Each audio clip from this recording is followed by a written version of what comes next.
말씀 봅시다. 여호수아 22장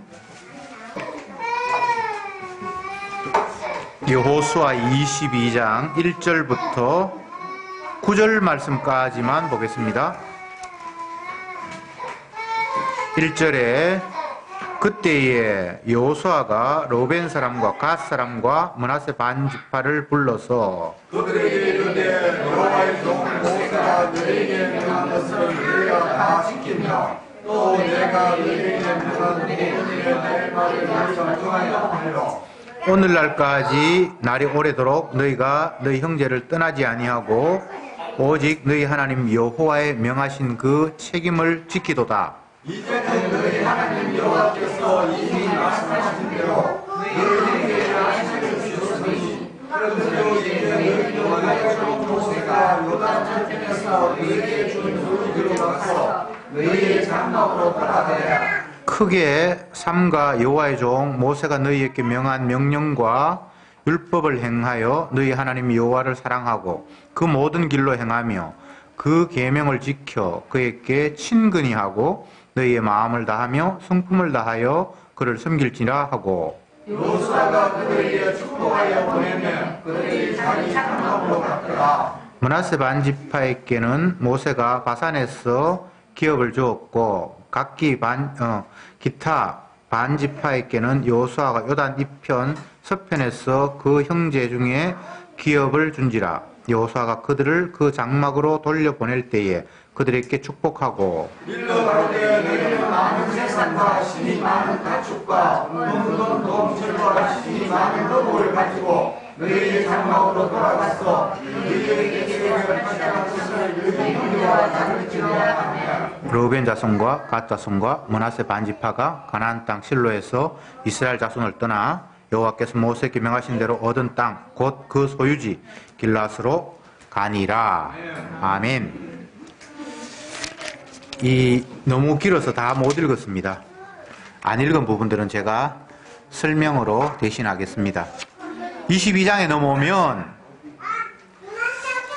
이제 그 가나안 동편에서 이미 기업을 얻었던 두 지파 반이 가나안을 건너서 정복 전쟁하는 데는 다 같이 동참을 했고 이제 다 정복하고 난 이후에 땅 분배가 끝나고 나니까 여호수아가 이제 너희들이 할 일을 다 했다. 너희들에게 분배받은 땅 강 건너편으로 돌아가라고 말하면서 그들에게 여호와의 말씀에 잘 이제 순종하면서 살아라. 그런 이야기를 하고 전쟁에서 얻은 노획물들 가운데 귀한 것들을 또 그 가나안 동편에 있는 사람들 가져가도록 모세가 금은 동철 의복뿐만 아니라 가축들까지 주어서 돌려보냈다. 그거까지는 읽었고 그 뒤에 이제 말씀을 제가 좀 드리겠습니다.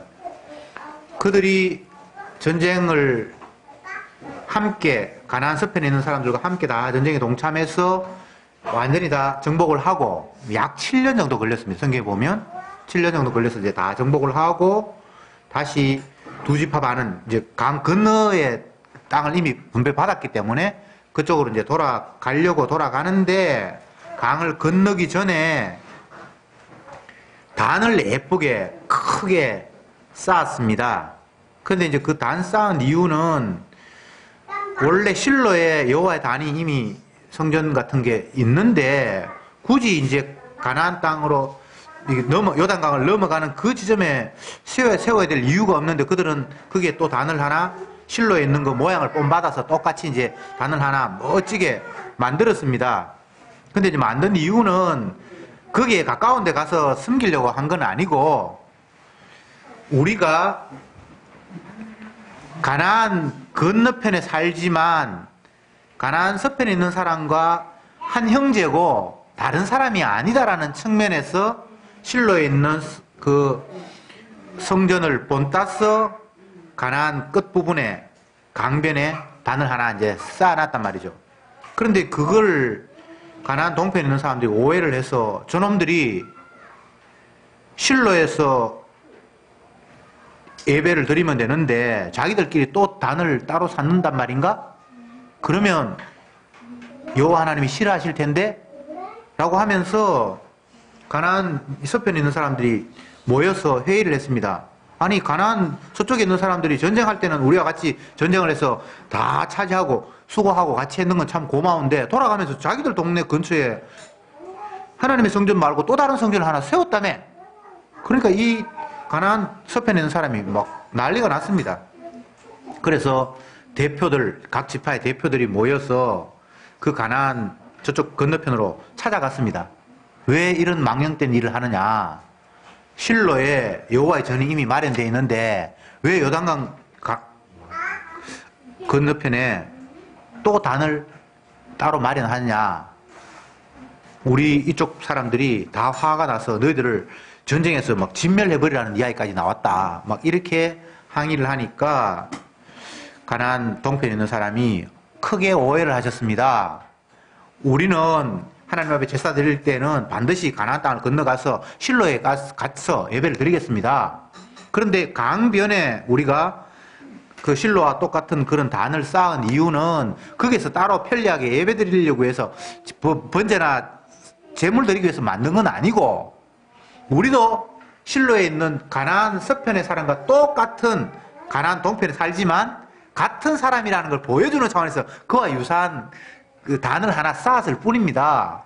지금 현재 우리들이 가나안 동쪽에 살지만 분배를 받았지만 서쪽 전쟁할 때 같이 참여해서 다 함께 했다는 걸 아는데 후대에 넘어가 버리면 강 하나 두고 완전히 남처럼 그렇게 여길지 모르니까 우리는 당신들과 다른 사람이 아니라 실로에 있는 단하고 똑같이 가나안 나라에 단이 있으면서 저 건너편에도 우리 형제들이라는 걸 인정해 달라고 그렇게 단을 쌓았을 뿐입니다. 라고 이제 이야기를 하니까 그들이 오해가 풀려서 그렇다면 우리가 당신들을 미워할 이유가 없죠. 라고 하면서 다시 이제 돌아갔다는 이야기가 오늘 본문의 22장 내용입니다. 참 이런 이야기들이 굉장히 장황하고 길게 있어야 될 이유가 있는가 이런 생각을 우리는 또 갖게 되죠. 근데 이게 굉장히 중요한 거예요. 왜냐하면 이스라엘은 하나님이 지정한 그곳 외에 다른 곳에서 하나님을 섬긴다든지 제사한다는 것을 하나님이 용납하지 않았습니다. 이스라엘 백성들이 애굽에 살다가 모세의 지도에 의해서 빠져나왔을 때에 나오자마자 하나님께서 광야에서 하나님이 임재하시는 곳이라는 장소를 마련하고 거기에 텐트식으로 성막을 만들게 하잖아요. 그래서 거기에는 규모, 재료, 모양까지 하나님이 직접 다 일일이 지정을 했어요. 사람들한테 모세나 제사장한테 나를 섬길 집을 하나 지어라. 이렇게 해서 사람들이 알아서 지은 게 아니고 하나님이 직접 다시 말합니다. 크기, 성막을 어느 정도 크게 해야 될지, 재료는 어떤 걸 사용해야 될지, 방법을 어떻게 지을지 그걸 하나님이 일일이 다 지정해 주셨어요. 그리고 그 성막 안에 비치해야 할 비치물들까지 하나님이 다 세밀하게 말씀하셨어요. 그러니까 하나님이 자기가 거할 공간을 백성들에게 일일이 다 지정을 하셔서 요곳에서 모여서 너희들이 나에게 기도하고 제사 드릴 때 내가 너희에게 응답할 것이고 너희들은 내 백성이고 나는 너희들의 하나님인 것을 증명할 것이다 라고 지정하신 곳. 성막. 구약에는 이제 뭐 성전도 되고 성막도 되는데 성전이라고 이제 이름을 붙일 때에는 다윗이 성전을 지어서 온전한 건물을 만들 때 이러는데 성전이라고 그러는데 그전에는 이동식으로 했기 때문에 성막입니다. 지금 여기는 아직 성전이라고 말하기는 힘들어요. 그렇기나 말거나 실로라는 어떤 지역에 여기는 에브라임 지파 사람들의 땅에 그 에브라임 지파가 굳이 이렇게 이스라엘이 저쪽 일종한 땅이라면 약간 가운데 좀 됩니다. 그리고 거기에 하나님이 지정하신 성막을 지어놨거든요. 그랬는데 가나안 동편 사람들이 이게 뭐 이스라엘 땅이라고 칩시다. 그러면 여기 에브라임 지파 땅이 여기 있으면 여기에 이제 성막을 하나님 제사하기 위해서 지어놨는데 이 전쟁에 동참해서 가나안 땅 이쪽 동편에 받았던 두 지파 반 사람들이 전쟁에 참석했다가 다 끝나고 난데 다시 돌아가면서 요단강, 이 강입니다. 요단강 주변에 이거하고 똑같은 모양을 또 거창하게 하나 세웠단 말이에요. 이해가 되죠? 그러니까 이쪽 사람들이, 야, 이놈아, 성전이 여기 있는데, 이게 하나님 지정하시는데, 너그 마음대로 여기 지어? 그러면 하나님이 화내시면 너희들만 망하는 게 아니라, 우리 전체 다 망하는데, 화가 날만 하잖아요. 그래서 이제 이런 서로 다툼 비슷한 게 있어서 오해가 이제 풀려졌는데, 옛날에 이스라엘 백성들이 지역적인 범죄, 가나안을 정복할 때에는 초반에 여리고성을 무너뜨리고 난 이후에 첫 번째 그 정복 전쟁에서의 시작점이죠, 그죠? 여리고성을 무너뜨리고 난 이후에 하나님이 전쟁에서 얻은 것들은 다 하나님 앞에 바쳐라. 너희들이 개인적으로 취하지 못한다라고 말씀을 하셨는데 아간이 전쟁하다가 좋은 거 막 금덩어리도 있고 옷도 뭐 모피 코트 이쁜 거 모피 코트는 아니 어쨌든 이쁜 게 있어서 몰래 이렇게 숨겨놓았단 말이죠.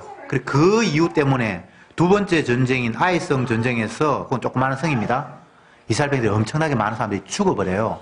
그래서 모세가 너무 하나님 앞에 화가 나서 하나님 이 땅을 가나안 땅을 우리에게 주시겠다고 했는데 왜 전쟁에서 우리 백성들이 죽게 만듭니까? 라고 하니까 너희들이 내 명령을 불순종했다.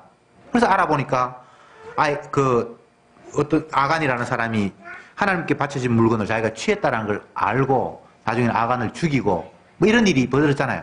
그러니까 한 사람의 범죄로 말하면 이스라엘 백성들이 전쟁에서 패하는 그런 엄청난 일이 있었고 그 이전에 광야를 통과할 때는 그 지역 어떤 우상 섬기는 사람들에게 유혹을 받아서 이스라엘 남자들이 그곳에 제사 지내는 데에 같이서 뭐 춤도 추고 같이 먹고 마시고 그 바알보올 사건이라고 그러는데 보올이라는 지역에서 음란한 짓을 함으로 말미암아 이스라엘 사람들이 엄청나게 죽음을 당했어요. 이스라엘은 공동체예요. 한 부분이 범죄했을 때 하나님이 그 나라 전체를 벌하시고 심판하신단 말이죠. 아간 한 사람이 하나님의 물건을 하나님 앞에 드려야 될 물건을 훔쳐서 자기 집에 둠으로 말미암아 이스라엘이 전쟁에서 패하는 그런 일이 벌어졌단 말이죠. 이게 개인의 문제인 것 같지만 개인의 문제가 아니에요. 실로에 하나님이 지정한 성전이 있는데 또 요단강 끝 표분에 또 이거 비상을 하나 만들어 놨으니까 이거 만드는 사람만 벌하면 하나님이 괜찮겠는데 이것 때문에 하나님 이스라엘 전체를 벌할 수 있으니까 이쪽 사람들이 화가 나죠. 이게 이스라엘의 운명이에요. 제사장 나라는 제사장이 제사 제대로 드리면 이스라엘 전체가 복을 받고 제사장이 제사를 제대로 못 드리면 이스라엘 전체가 저주를 받게 돼 있어요. 공동 운명체예요. 한 사람 아담이 범죄함으로 말미암아 모든 인류가 죄 아래 갇히고 두 번째 아담 한 사람이 하나님 앞에 의를 행함으로 말미암아 또 구원을 얻는 게 하나님의 약속 가운데 담겨 있는 의미거든요. 그게 대표성의 원리예요. 이스라엘은 늘 그렇게 움직여요. 그래서 공동체 안에서 하나님이 지정한 성전 외에 성막 외에 다른 무언가를 짓는다는 그 자체가 이건 엄청난 죄악이에요. 그래서 그에 대해서 형제들이 화를 내고 또 그것을 지은 사람들은 우리는 전혀 그런 의미가 아닙니다 라고 변명을 하고 이게 쉬운 일은 아니에요. 이거 간단한 일은 아니에요. 굉장히 큰 일이에요. 반드시 따지고 넘어가야 할 문제예요. 이스라엘은 주님의 피로 구원 얻은 형제들입니다. 형제라고 하면 어떤 의미가 있습니까? 아버지가 같다는 거예요. 아버지가 같아야 형제잖아, 그죠? 그러면 형, 동생 따질 것 없이 그 윗대로 떠올라가면 아버지는 다 한 분이잖아요. 그래서 그걸 형제라고 합니다. 이걸 이제 성경적인 원리로 이제 한번 생각해 보십시오. 이스라엘은 한 하나님을 섬기는 그분의 자녀들입니다. 르우벤 지파든 갓 지파든 뭐 어느 지파든 동쪽에 살든 서쪽에 살든 그분의 주는 한 주님이잖아요. 그런데 그들의 형제된 사람들이 서로 한 주님이 아닌 두 지역에서 만약에 따로 섬기고 제사를 한다라면 이건 보통 심각한 문제가 아니에요. 이걸 이제 지금 여기서 강조하는 이유는 나중에 이스라엘 백성들이 세월이 지나서 하나님이 지정한 실로에서만 제사를 드리면 좋겠는데 거리가 멀어서 멀다는 이유로까지 안 가는 사람도 있고 또 지 마음대로 자기 동네에 산당을 지어서 제사하고 번제하고 이런 일이 나중에 이제 벌어집니다. 그래서 하나님 나중에 그들을 다 가나안 땅에 쫓아내버리는 엄청난 심판을 하는데 그런 나중을 이제 겨냥하면서 지금 이 하나님이 지정한 이 실로와 이들이 우리도 한 백성이다라는 걸 증명하기 위해서 만들었다라는 이 이야기가 간단한 이야기가 아니고 굉장히 의미가 있고 중요하고 따지고 새기고 넘어가야 할 일이란 말이죠. 성도는 주님의 피로 값주고 산 형제들이에요. A라는 성도와 B라는 형제는 형제가 되는 이유는 한 주님을 섬기기 때문에 형제가 되는 거예요. 그의 주가 다르고 이 사람의 주가 다르면 형제가 될 수 없죠. 그래서 신약에서도 형제가 잘못했을 때에 다른 형제가 책망을 합니다. 예수님의 제자 가운데서 그런 일이 있었잖아요. 바울이 베드로의 외식을 엄청나게 책망하는 일이 사도행전에 기록되고 있어요. 여러분 잘 알죠? 누가 누구를 더 높아서 나이가 더 많아서 그런 차원이 아닙니다. 한 하나님을 모시는 형제인데 그 형제가 하나님이 아닌 다른 모습으로 섬기는 그런 외식하는 모습을 보였을 때 책망할 수밖에 없잖아요. 그런 구도를 이야기하는 겁니다. 신약시대에는 그게 반드시 구약에도 마찬가지지만 유지가 되도록 하나님께서 운행하십니다. 바울의 서신에 보면 형제를 향해서 권면하고 뭐 이런 표현이 많아요. 권면하고 때로는 뭐 책망도 있어요. 그런 것들이 왜 필요하냐? 만약 책망하는 사람, 책망받는 사람 나누어서 네가 뭔데 나한테 이렇게 얘기해. 이렇게 돼버리면 한 형제가 아니에요. 한 형제는 그런 식이 될 수가 없어요. 잘못했을 때. 우리 주님이 이런 분인데 네가 그런 모습을 안 보일 때 당연히 꾸중하고 책망해야죠. 고난이 있어서가 아닙니다. 자익이 있어서가 아닙니다. 너나 하나아버지잖아 라는 그런 측면이죠. 그래서 성도 안에서 신앙 안에서 성도가 형제가 서로 권면하는 것은 아름다운 것이라고 성경이 기록하고 있어요.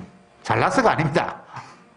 누구 잘못을 뭐 지적하면서 나는 대단한 사람이다 이런 측면은 전혀 아니에요. 지금 여기에서 여호수아에서 그런 모습을 하나님께서 1차적으로 이제 말씀을 하십니다. 전쟁이 끝나고 난 이후에 자기 동네로 먼저 분배받았던 가나안 동편으로 돌아가는 두 지파 반에게 여호수아가 전리품들 가운데서 가축, 금, 은, 동, 철, 의복을 많이 주었다라고 이야기했고 주면서 하는 이야기가 너희 형제들이 전쟁에 참석하지 못한 사람이 있는데 전쟁에 참석하는 것은 20세 이상 남자들만 전쟁에 참석하니까 여자나 아이들은 먼저 분배받은 땅 가나안 이쪽 편에 이미 살고 있었어요. 그리고 전쟁에 나갈 사람들만 이쪽에 와서 전쟁을 했단 말이죠. 그죠? 그러니까 전쟁에 참석하지 않은 사람들도 전리품을 가져가서 이걸 나누어 주어라. 이렇게 이야기를 하면서 여호수아가 많은 전리품들을 가나안 동편에 있는 사람들에게 주는데 이것도 굉장히 큰 의미가 있어요. 자본주의 사회에서는 돈 못 버는 인간은 인간 취급을 안 합니다. 그런 관점에서 요 가나안 정복 전쟁을 이야기해 보면 전쟁에 참석한 사람 막 피땀 흘려서 생명을 위협을 느껴 하면 전쟁에 참석한 사람은 그 전쟁에서 얻은 노획물을 가질 자격이 있지만 전쟁에 참석 안 한 사람한테 내줄 필요가 없다는 논리가 나오잖아요. 자본주의로 이야기하면. 근데 하나님의 공동체에서는 그런 게 아니에요. 내가 전쟁에 직접 참여했던 아니면 참여하지 않았던 그 승리는 여호와 하나님께서 허락하신 승리이기 때문에 그 승리에 대한 분배, 그것을 즐기고 나누는 것도 똑같아요. 참여한 사람이나 참여 안 한 사람이나. 이게 하나님 나라의 원리예요. 교회 공동체가 누구는 뭘 했고 누구는 안 했고 그것 때문에 따지는 사람들이 있는데 그건 주님이 주신 은혜라는 것을 모독하는 사람이에요. 할 수 있어서, 참석할 수 있어서 직접 참여하면 그것도 은혜고, 참여 못해도 그게 주님의 일이라고 생각하면 다 참여한 거나 똑같은 거예요. 정확하게 따지면 전리품은 전쟁에 참석한 사람들의 노고가 아니라 여호와 하나님의 희생이에요. 요거까지 이제 알아야지 똑같이 나오는 의미를 알겠죠. 전쟁에 참석하지 않았다. 뭐 나는 20세 된 남자인데 건강이 좋지 못해서 전쟁에 참가하지 못했다. 그러면 내 친구가 전쟁에 나가서 어렵게 얻은 걸 감히 내가 달라고 하지 못하지. 물론 참여하지 못한 사람이 달라고 하지는 못하지만 참여한 사람이 나누어줘야 돼요. 왜? 이건 내가 한 거 아니야. 네가 한 것도 아니지만 네가 볼 때 내가 참석해서 내가 얻은 같이 아니야. 여호와 하나님의 전쟁에서 나도 공짜로 그냥 받아왔어. 그러면서 같이 나눈다는 거예요. 이스라엘이 아닌 나라에서는 이런 게 이게 없어요. 공로자가 따로 있고 공로를 덜한 사람이 따로 있고 대통령 선거 끝나면 대통령 만들기 위해서 1등 공신이 있어요. 우리나라 역사에도 보면 한 번씩 이제 아버지가 아들이 대통령, 뭡니까, 왕이 되는 거는 그냥 혈통적으로 이어가니까 크게 공로가 필요 없는데 정권이 막 뒤바뀔 때가 있잖아요. 그럴 때는 반드시 공신이 가장 높은 직급을 받고 땅도 받고 그렇게 하거든요. 뭐 예를 들어서 박정희 대통령이 대통령이 되기 전에 쿠데타를 일으켜서 정권을 잡잖아요. 그러면 그때 국무총리하고 이렇게 한 사람들은 다 한 가닥 한 사람이에요. 뭐 전두환 대통령이 만약에 강제로 대통령이 되고 대통령에 있는 사람을 쫓아내고 이 과정에서 공로가 많은 사람들이 뭔가를 많이 받는단 말이죠. 왜? 그 일을 하기 위해서 누군가가 크게 공을 세웠다는 이유 때문이죠. 그런데 이스라엘에는 인간이 크게 공을 세운 사람이 아무도 없어요. 그러면 누가 공 세웠는데? 하나님께서 하신 일이에요. 그래서 전쟁에 나간 사람이 전리품을 전쟁에 참석하지 않은 사람한테 똑같이 나눌 수 있는 근거가 되는 거예요. 마음 좋아서 내가 수고했지만 뭐 니한테 똑같이 나눠준다. 나한테 고마워해래. 이런 차원이 아니에요. 어떤 공동체든 더 많이 표면적으로 볼 때 수고하고 애쓰는 사람이 있어요. 상대적으로 그렇지 못한 사람이 있어요. 그러나 엄밀히 따지면 더 많이 수고한 것이 자기의 공로가 아니에요. 하나님이 하게 하셨기 때문에. 그래서 그 결과는 덜 했고 더 했고 그게 따라 주어지는 것이 아니라 똑같이 하나님의 은혜로 다 나누어지는 거예요. 이게 하나님 나라의 원리예요. 큰 자가 어린 자를 섬기리라. 물론 그 큰 자는 예수님 말고는 없습니다.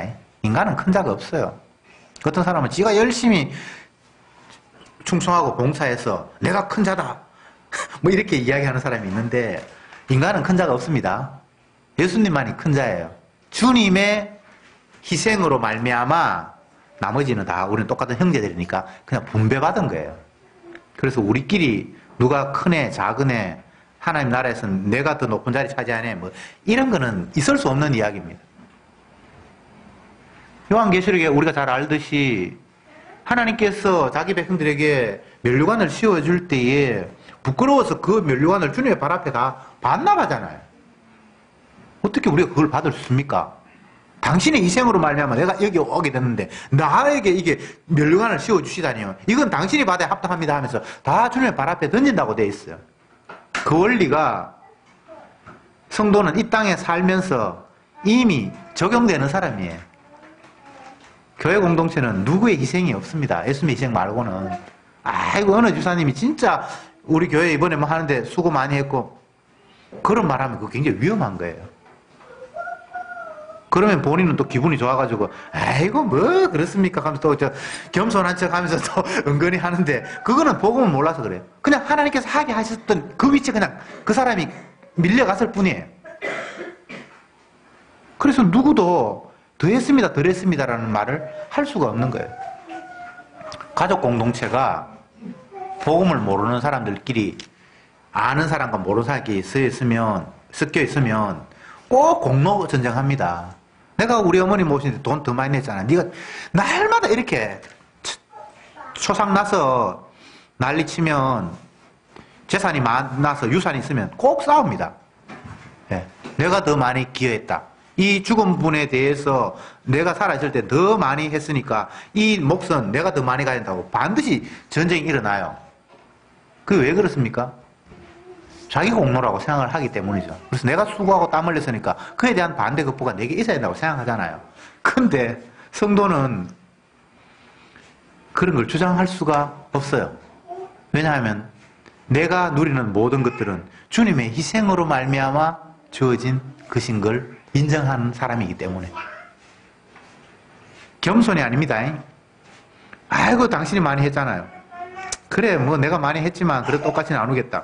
이런 이 여유를 뭐 성자의 여유 이런 게 아니에요. 진짜 네가 한 거 아무것도 없지. 예? 난 아무것도 한 거 없습니다. 주가 다 하셨잖아요. 당신의 희생으로 말미암아 내가 모든 걸 다 받았잖아요. 하나부터 열까지 주님 희생 때문에 내게 왔잖아요. 라는 이 마음을 너희들이 진정 이해하니? 라는 이 이야기가 여기 전리품을 나누는 이야기예요. 아시겠습니까? 이 본문을 보면서 제일 크게 오해하는 사람이 네가 수고했지만 수고하지 않은 사람 앞에도 똑같이 나누어줘. 그게 신앙의 모습이야. 이렇게 받아들이는 사람이 있다고. 그거 말짱 거짓말입니다. 아니, 주님 앞에 우리가 공로자랑을 누가 해요? 내가 더 많이 했네. 내가 더 많이 해가지고 내한테 받았으니까 내가 네 거한테 하나 나눠줄게. 구제는 그런 모습이 아닙니다. 보통 구제하는 사람들은 열심히 땀 흘리고 수고했어요. 내가 얻은 것. 그래 뭐 내가 마음 좋으니까 내가 얻은 거 내가 다 쓸 수 있지만 니한테도 좀 줄게. 이런 마음이 사람들이 구제라고 생각을 하잖아요. 그거 아니에요. 아무것도 내가 한 것 없는데 하나님께서 이만큼 주셨으니까 너도 뭐 수고 안 한 거 똑같지만 네가 모자란다 그러니까 같이 좀 나누자. 이런 마음이 구제해야 된단 말이죠. 이 땅에서 구제하는 사람은 아무도 없어요. 선심 쓰는 사람은 있어도 구제할 수 있는 사람은 없어요. 예수님만이 해당되는 거예요. 그러니까 전부 다 어떤 말 하든 한마디 한마디가 우리를 고발하는 이야기. 이거 흉내 내도 그게 죄인이에요. 만약 이 검은 동철을 전쟁에 참여한 가나안 이쪽 동편의 사람들이 받았잖아요. 그럼 가져가면서 어떤 생각했겠어요? 나눠주면서 선심스러운 마음, 그들이 고마워하니까 그런 마음이 없겠습니까? 있겠습니까? 당연히 있지. 그거 없는 인간은 없어요. 내가 구제를 했는데, 내가 기도를 했는데, 내가 헌신을 했는데 그거 기억 못할 사람이 아무도 없어요. 자기 공로는 끝까지 기억해요. 생생 내야 돼. 그게 인간이에요. 그래서 엄밀한 의미에서 구제하는 사람도 없고 희생하는 사람은 아무도 없어요. 이게 예수님의 몫이에요. 어쨌든 이 전리품을 나누는 이 모습 속에 주님의 공로, 주님의 희생으로 우리가 값없이 이 모든 것들을 취하게 되었습니다라는 거 너희들 기억해 라는 차원이 오늘 이 말씀이란 말이죠. 전리품을 나누는 거란 말이죠. 그러니까 무엇 하나하나가 이에 그냥 스쳐 지나갈 게 아무것도 없습니다.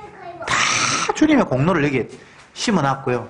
또 반대로 우리가 얼마나 완악한 것인가를 이 주님의 말씀 속에 또 담아놓았어요.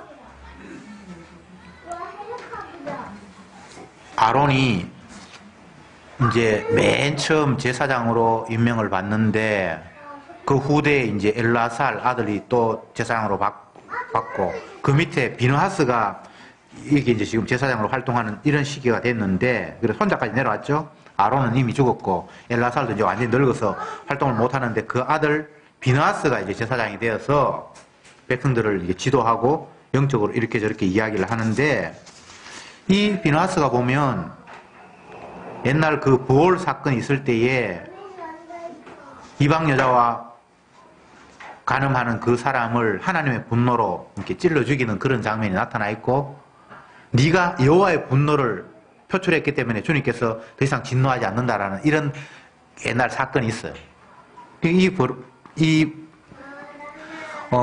아론의 손자 비느하스는 굉장히 신앙에 충만한 어떤 그런 모습으로 성경이 이야기를 하고 있는데, 이 비느하스가 지금 현재 이 땅을 분배하고 또 가나안 동편의 사람들이 단을 쌓고 전리품을 나누어주고 이 과정 속에서 계속해서 백성들에게 교훈하고 책망하고 훈계하고 질서를 지금 이제 잡아가는 그런 모습이 성경에 기록이 되어 있습니다.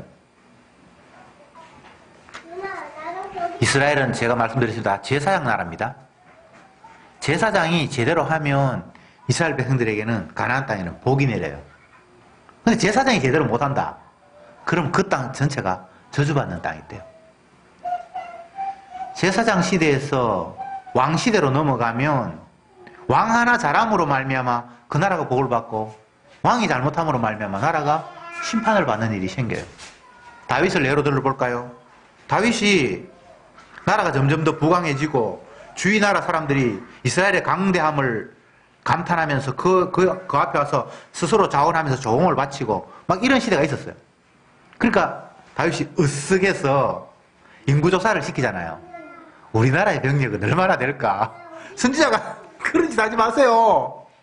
하나님이 왕인데 병력이 얼마나 되는 그거하고 아무 상관이 없잖아요. 그렇게 막 말려도 인구조사를 강제로 시키잖아요. 그래서 하나님이 화가 나셔서 연병을 내릴까 전쟁을 할까 뭐 이런 걸 해가지고 결국은 6일 동안 전염병이 돌아서 이스라엘에 엄청난 사람이 죽죠. 왕 잘못해가지고 나라가 막 작살나는 그런 구도가 돼 있다 이 말이죠. 이렇게 일이 벌어졌을 때 우리는 왕이 잘못했으면 하나님이 왕을 벌하지 왜 죄 없는 백성들을 죽입니까? 이런 반문을 할 수 있잖아요. 근데 그게 반문이 안 되는 것이, 왕은 이스라엘의 대표예요. 제사장은 이스라엘의 대표예요. 그래서 대표 한 사람으로 말미암아 나머지 거기에 소속된 모든 사람들이 영향을 입는 이런 구도가 하나님 나라의 원리라는 거예요. 엄밀히 따지면 예수님이 우리의 대표고, 예수님 한 분 잘해서 복 받는 게 하나님이 지정하신 규칙이라는 거예요. 신약에 왔을 때 구약에 이미 예언됐지만 예수님 대표, 그분이 채찍에 맞음으로 그에게 속한 우리가 나음을 입었도다. 죄는 내가 지었는데 예수님이 벌을 받아서 십자가에 죽음으로 말미암아 하나님의 진노가 끝이 났다. 이게 다 대표의 원리예요. 구약에 이걸 이미 다 심어놨어요. 그래서 우리는 날마다 대표를 쳐다봐야 돼요. 형제들끼리 네가 잘했네 내가 잘했네, 야 니도 잘하고 나도 잘하니까 이제 우리 뭐 좀 돼가겠다, 이런 모습은 언약의 모습이 아니에요. A라는 형제도 위를 바라보고 B라는 형제도 위를 바라보고 대표를 날마다 쳐다보는 거예요. 그게 하나님의 언약의 원리예요. 너 잘하고 내 잘하고 새성교회 교인들이 이렇게 모였는데 다들 열심히 잘하면 뭐가 되겠다, 그런 건 하나님의 나라의 원리가 아니에요. 예수님을 쳐다보면서 주가 하셨네, 저 사람도 주가 하셨네, 그게 교회예요. 이런 이야기가 뭐 그렇게 어렵고 복잡한 이야기는 아닌데 육을 가진 인간의 시근으로는 썩 잘 와닿지는 않아요. 와닿든 안 와닿든 그거하고 상관이 없이 하나님이 그런 식으로 규정을 지어 놓았어요. 그래서 신약시대에는 예수님을 맏아들이다 이런 표현을 써요. 맏아들이다, 아들 중에 대표다, 이런 말을 썼어요. 우리는 그 맏아들 밑에 다른 형제겠죠, 그죠? 그래서 예수님이 항상 대표예요.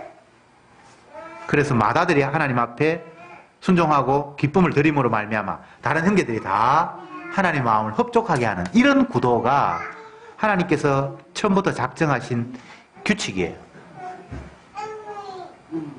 주님이 저주받았는데 내가 왜 용서를 받아?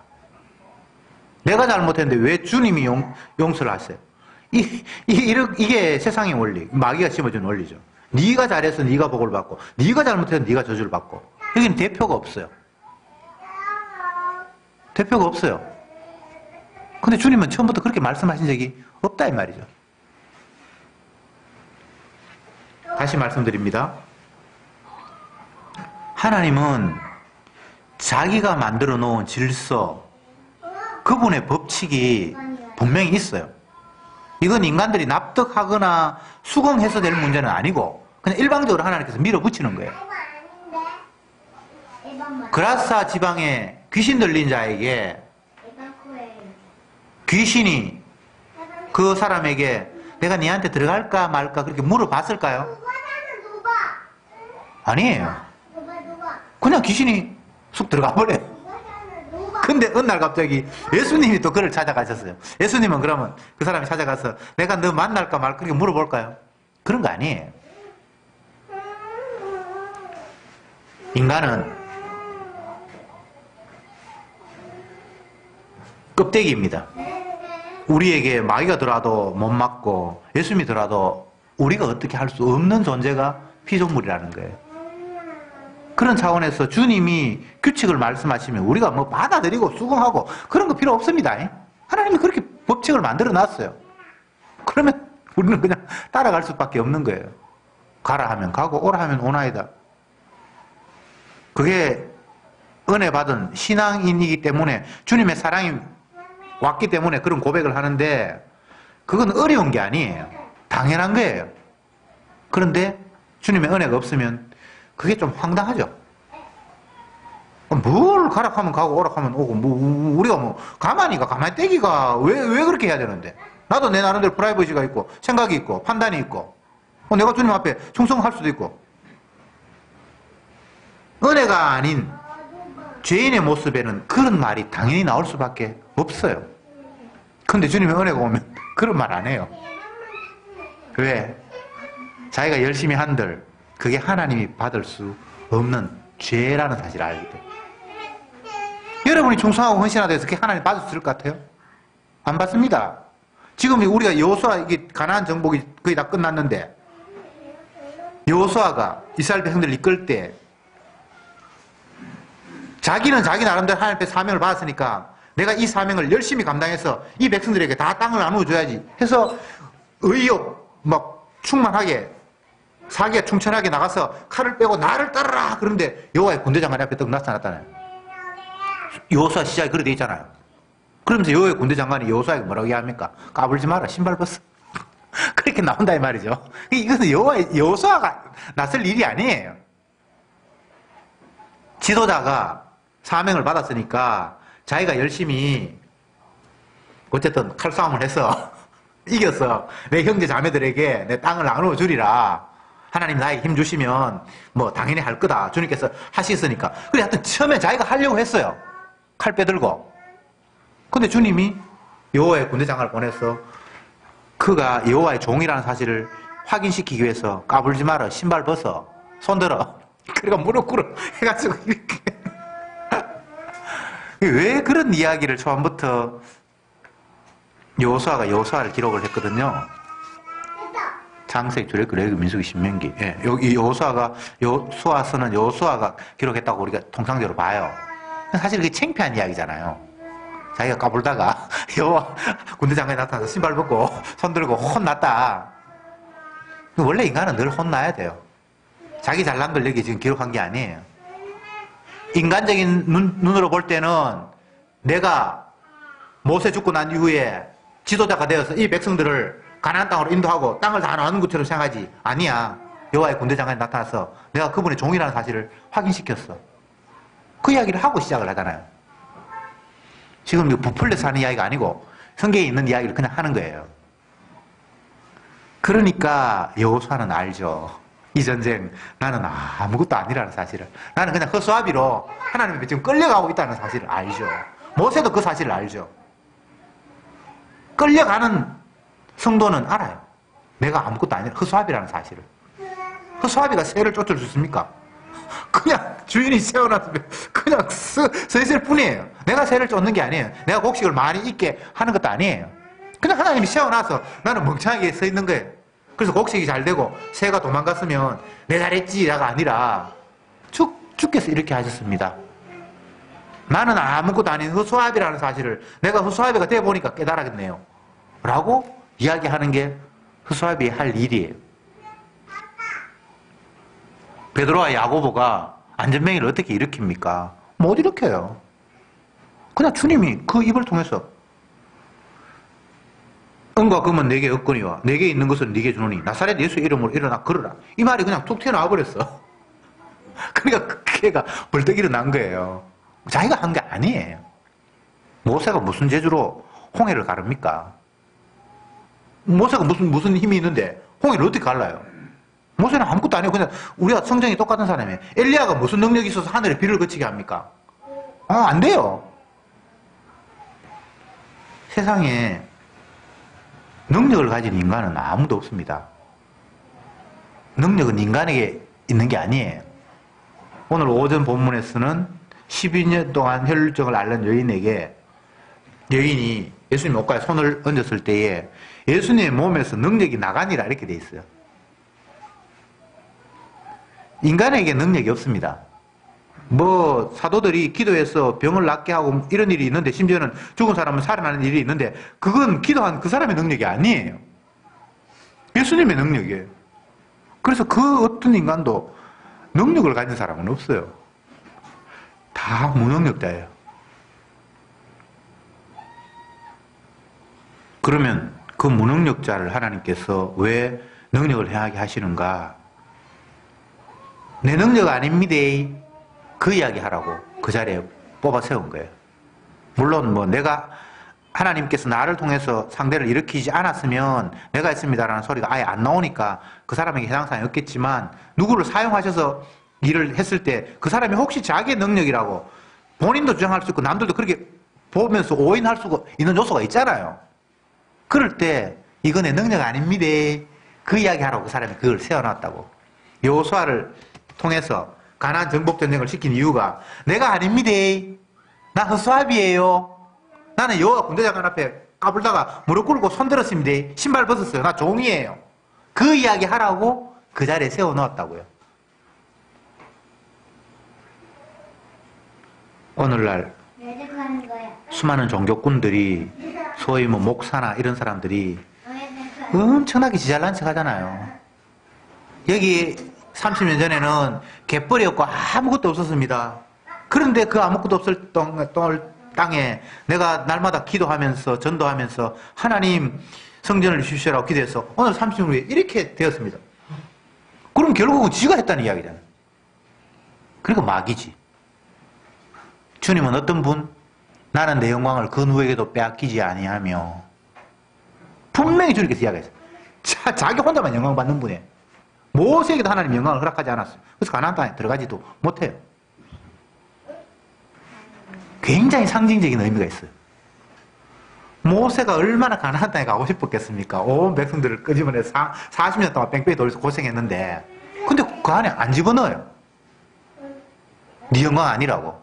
너는 들어갈 자격도 없다고. 그렇다고 해서 그 사람이 지옥 간 건 아니고 상징적인 표현이 그 누구도 공로 자랑 못하게끔 들어갈 자격이 없다는 사실을 그런 식으로 주님께서 확인시키는 거예요.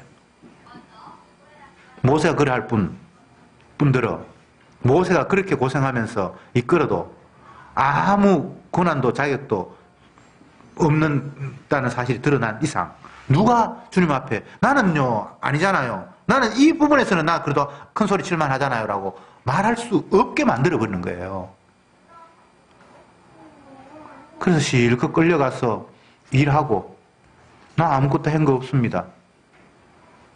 그 교만이 아니고 겸손도 아니고 그냥 사실을 그냥 깨달은 거예요. 근데 그런 말이 아무에게나 나오는 건 아니에요. 은혜가 임했기 때문에 나오는 거예요. 어떤 사람들은 머리를 굴려서 아무것도 아니다. 내 공로가 없다라고 함으로 말미암아 더 내가 높임을 받을 것이라는 걸 계산하면서 그렇게 말하는 것도 있어요. 주님은 그거 다 갈래냅니다. 그런 말 할 필요도 없어요. 예. 그러니까 여러분들은 그런 걸 머리 굴릴 생각하지 말고 여러분이 했다고 생각되면 내가 했다고 좀 까보세요. 그러다가 한 대 맞으면 돼요. 예. 와씨 내가 안 알아주러 가다 뒤통수 한 대 맞고 주님 죄송합니다. 그냥 성도는 그렇게 살아가는 거예요. 예, 내 탓이로 소리 나 뭐 그렇게 흉내 내지 말고 괜히 그거는 폼 잡는 거예요. 인간들은 다 지공론 내세우게 돼 있어요. 예, 좀 하면 우쭐대고 다 그렇게 돼 있어요. 뭐 그거 억지로 뭐 또 쇼하지 말고 예.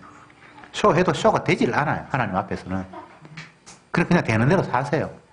자랑하고 싶거들랑 자랑하고 그러다가 터지고 성도 아닌 사람은 계속 자랑하도록 부추기다가 지옥 보내지만 성도는 계속 자랑하도록 놔두지는 않아요. 왜? 자기 영광을 빼앗기는 분이 아니기 때문에. 하나님 혼내죠. 얘 이놈 자식아, 내가 피 흘려서 된 걸 네가 지금 자랑해 하면서 된통 두들겨 맞는 거죠. 우리는 뭐 맨날 그렇게 두들겨 맞아요.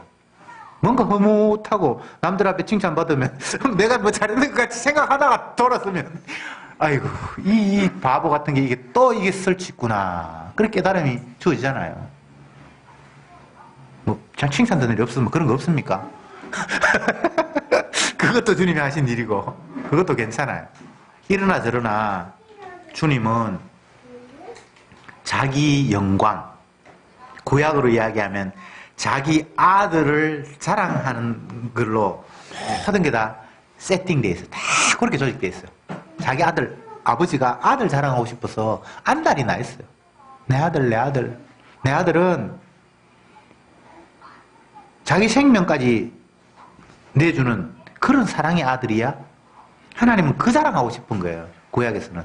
신약에서는 물론 예수님 자기 자신이 자기 희생을 사랑하지만 예수님의 주 대신 내가 주다? 아버지가 심판의 고난, 구원의 고난까지 다 나에게 맡겼거든? 그래서 나를 본 자는 아버지를 보았어. 나는 죄를 사하는 고난도 있고 또 심판할 고난도 있어. 신약에는 그렇게 되고. 정리를 하겠습니다. 이스라엘 백성들을 향해서 가나안 땅으로 가라고 말씀하셨고 그 땅에 갔는데 이미 주인들이 자기 땅이라고 차지하고 있고 그럴 때 하나님이 그들을 다 쫓아내라. 내가 주인이고 그들은 주인도 아니야. 그러니까 내가 너희들에게 이 땅을 줄 테니까 너희들은 이 땅을 차지해. 그렇게 말씀하셨고 그래서 땅을 나누고 또 뭐 단을 쌓고 여러 가지 수많은 일들이 벌어지고 전쟁에서 전쟁에 참석하지 못한 사람도 나눠주라 그러고 뭐 많은 이야기들을 합니다. 근데 이게 단순해요. 하나님이 자기 아들 자랑하고 싶어서 그게 전부예요. 너희들이 이 땅 차지할 자격이 있니? 아니요. 우리는 집도 절도 없고 남에게 종됐던 사람입니다. 애굽에 우리가 종살이했던 사람입니다. 그렇지. 근데 이 땅을 내가 너에게 주잖아. 이건 주님께서 공짜로 주신 거죠. 전리품마저도 검은 동철. 뭐 우리가 생각할 때 뭐 검은 동철이 그렇게 귀하지 않다고 생각할지 모르지만 이 당시에는 이게 엄청난 거예요. 오늘 이야기하면 뭐 다이아몬드, 뭐 사파이어, 에메랄드, 뭐 주택복권 당첨 이렇게 생각하면 돼요. 엄청난 걸 어쨌든 받았어.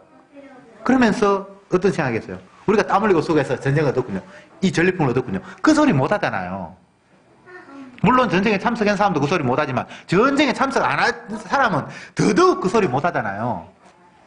그런데 주님이 나눠 주시잖아요. 그러니까 이 하나님은 자기 아들의 사랑이 이런 거라는 거예요. 그가 자기 피를 흘림으로 말미암아 전쟁에 승리해서 너희들한테 생명을 다 이렇게 분배하는 분이야? 기억하겠니? 이제 이해하니? 그 이야기를 하는 거예요. 그런데 이 나중에 뒤에 가보면 이렇게 주님의 은혜로 받았는데 온갖 또 불평이 이제 나오죠.